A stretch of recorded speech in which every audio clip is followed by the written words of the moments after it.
What if I told you a game outsold Call of Duty, outperformed Fortnite, and completely took over the gaming industry, only to get robbed by the Game Awards? Where the hell is Helldivers 2? No pun intended. Dear the Game Awards, kindly off. Sincerely, your fellow Helldivers. By now, you've probably heard about the controversy surrounding the 2024 Game Awards, but there is one fatal mistake that pissed me off the most. Helldivers 2 got snubbed. That's right. Remember that masterpiece that disrupted the entire gaming industry?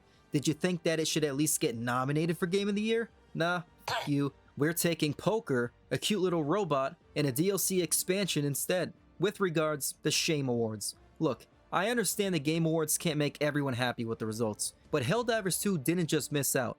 It got robbed, and this points to a broader issue. Indie game developers being unfairly overlooked in a AAA-dominated industry. So in this video, I'm breaking down why Helldivers 2 deserved to win Game of the Year, what the Game Awards got wrong, and how we as a community can easily fix this once and for all. So first, we have to go back to remind ourselves of how special the game truly is. If you didn't remember, Helldivers 2 quite literally took over the gaming industry not long after its release.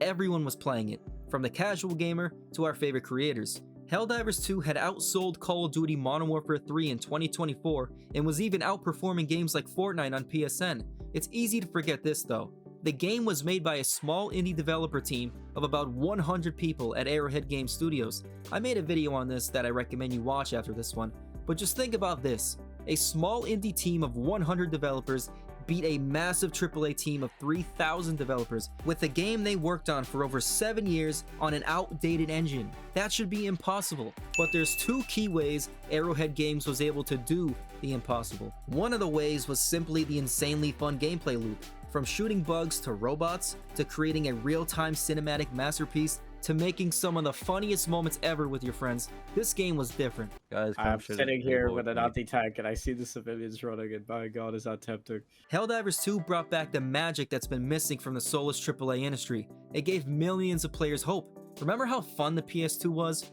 Remember how social the Xbox 360 and PS3 were?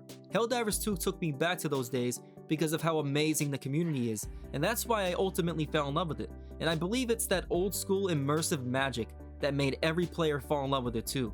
However, Helldivers 2 would suddenly be faced with adversity that, yet again, felt like an impossible hurdle to overcome. And that's exactly the second way Helldivers 2 did the impossible, by overcoming the impossible twice.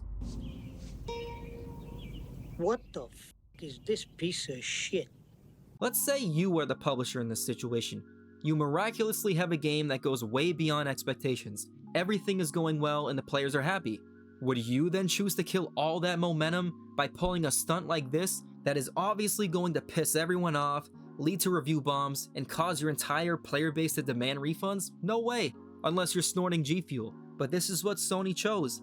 Helldivers 2 should have died, but Arrowhead and the community somehow managed to get a AAA publisher to listen. That's like talking to a wall and it talking back. That's what I call spreading managed democracy. And for this reason alone, I say Helldivers 2 deserves at the very least a nomination for Game of the Year. But the Sony drama isn't the only impossible feat Helldivers 2 overcame. What would be the two-word phrase in gaming that you describe as it that shall not be named? I'll give you a hint. Live service. Okay, that wasn't a hint, I literally just gave the answer. But as you know, live service has become a model most gamers cringe at. Everything has to have a battle pass. Everything has to have microtransactions. And now every AAA developer has an excuse for releasing unfinished games like Call of Duty and Battlefield, because don't worry, we have new content on the way that will fix it, and definitely not break it even more. So when a live service game like Helldivers 2 comes along, consistently releasing war bonds for free, and enabling players to earn in-game currency by playing the game, it was such an FU to the rest of the AAA industry. It was a model for developers that most didn't think was possible anymore, putting the players over the profit. However, at one point, Arrowhead has shot themselves in the foot by nerfing pretty much everything in the game. Players were voicing their frustrations and leaving in droves again, so Arrowhead had to act quick. And ultimately, the developers listened to the community and did the impossible again. Helldivers 2 saw tons of buffs, and the player base was revived and having fun again. In the Steam reviews, they're officially back to overwhelmingly positive. Helldivers 2's impressive resume speaks as to why many of us fans are angry that the game didn't even get a nomination for Game of the Year when it so clearly deserved it. So let's compare it to 3 nominations that it easily should have beaten. Real quick though, I want to remind you to subscribe to the one and like this video if you would like to spread managed democracy. That's all, it's free and easy. Now it's time to get back into it. First, let's talk about the Elden Ring DLC, Shadow of the Erdtree, the one that shouldn't even be on the list, and the one that's gotten the most controversy. It's a DLC expansion, so how can you even classify it as a game? As many others, I personally would recommend it being under Best Ongoing Game or under a new category for Best Expansion. Balatro is another game that I was shocked to see over Helldivers 2. I'm sure it's a fun game and all. I wouldn't take anything away from the developers. Also an indie game, which we'll discuss more of in a bit here. But would you vote for a poker game over Helldivers 2? Absolutely not. And last but not least, we have Astro Bot. Listen, I personally am a fan of platformers. Crash Bandicoot and Spyro will always be some of my favorite games ever. And I understand Astro Bot was a complete pleasant surprise. It surpassed expectations, much like Helldivers 2. But is it really comparable to Helldivers 2's immersive gameplay and unbelievable redemption arc? I don't mean to take anything away from the game itself, but it's not even close when comparing the 2 games' impact on the industry. Comment if you agree with me that Helldivers 2 deserved Game of the Year more than these games, an expansion. So now the question is, how do we fix a broken voting system like this? How do we ensure a masterpiece like Helldivers 2 never gets robbed or snubbed again in the Game Awards? Well, the way the games are nominated goes like this.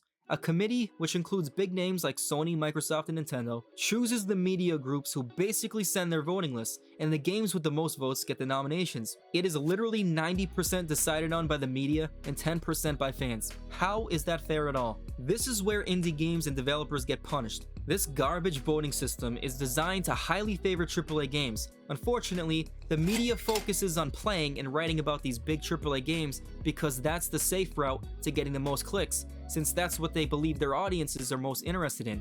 It's completely driven by money. But then you could argue, well, isn't Balatro an indie title? How did it get a nomination?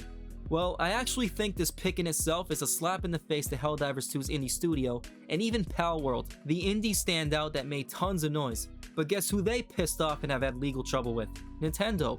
See how much influence the AAA machine has over the awards? It's garbage. Nintendo would never let Palworld see the light of day on that list, even if it does deserve a nomination as well. You could also argue whether nominating Helldivers 2 would generate backlash, as well because of the disaster with Sony. It was probably the only thing holding Helldivers 2 back in the media's eyes. But would it really create more backlash than nominating a DLC expansion? Could it have been that they didn't want 2 Sony games in the Game Awards? I don't know. Comment what you think, but I believe fans would have received a Helldivers 2 nomination much better than we have Shadow of the Erdtree. I think that's safe to say. And that's not to take anything away from it, but it's simply not a full game. It belongs in a different category. So how can we solve this broken system? What I propose is very simple. We, the fans, deserve to share at least 50% of the vote when it comes to the nominations. Otherwise, as we broke down, it's a AAA-dominated monopoly that punishes indie games. It's actually so simple that it's frustrating the change hasn't happened yet. So I'd encourage everyone to voice your opinions in the comment section and beyond to platforms like Twitter and Reddit so that we can make enough noise to initiate that change. But if we learned anything from Helldivers 2, it's that democracy will prevail if we stick it to the big shots like Sony. Next, I recommend you to watch this video, but don't forget to like and share this video with friends and comment your thoughts. Thanks for watching, everyone. I am a sentinel. This has been one.